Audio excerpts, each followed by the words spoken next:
the China that I fell in love with always had turmoil, always had human rights issues, but they had become so much worse under the current leadership. And it showed me there was so much that the government was trying to cover up in the end, that they didn't want foreigners to see.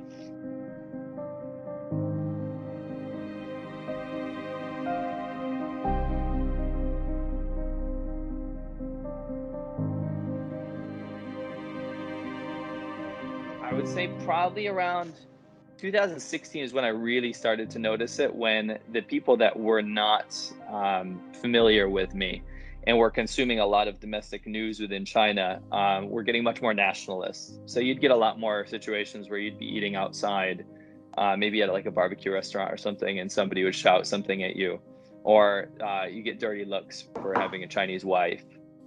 But I do think I can attribute that shift of that feeling, at least, in the way that Xi Jinping's policy went, the direction that it went, in that it's the outside world that's demonizing China, and it's not our central government's fault.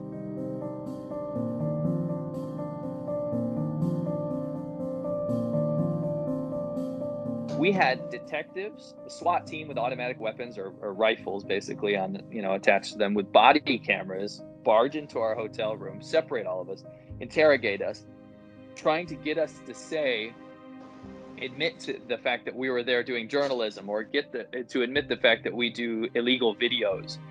And we showed them over and over again, this is what we filmed. We showed them some camel footage that we filmed. We showed them some us eating food. It was just travel stuff.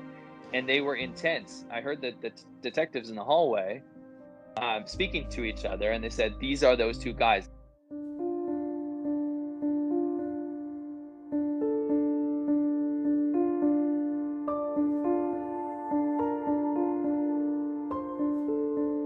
When I got through, I actually got tapped on the shoulder by a police officer. I don't know what her rank was, but I turned around and I heard that guy, they were talking about a name, basically, which was my Chinese name, my first Chinese name. And she asked me, are you coming back to mainland China?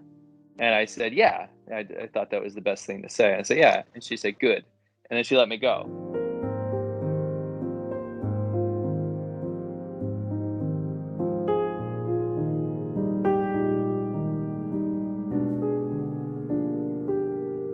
From what I can understand is that they were building some sort of case against me. And definitely my trip up to Inner Mongolia didn't help. I think they thought I was some sort of rogue journalist that was trying to get footage out of there, or trying to uncover some sort of political unrest that was happening there.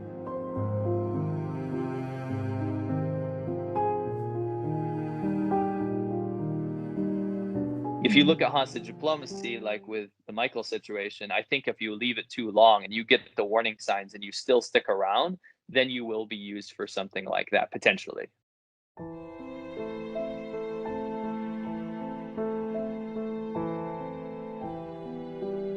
And I finally, when I got home to the US, I just realized that there are so many things I had wanted to talk about, especially in terms of human rights, that I couldn't previously talk about before, and I just really wanted to get off my chest. And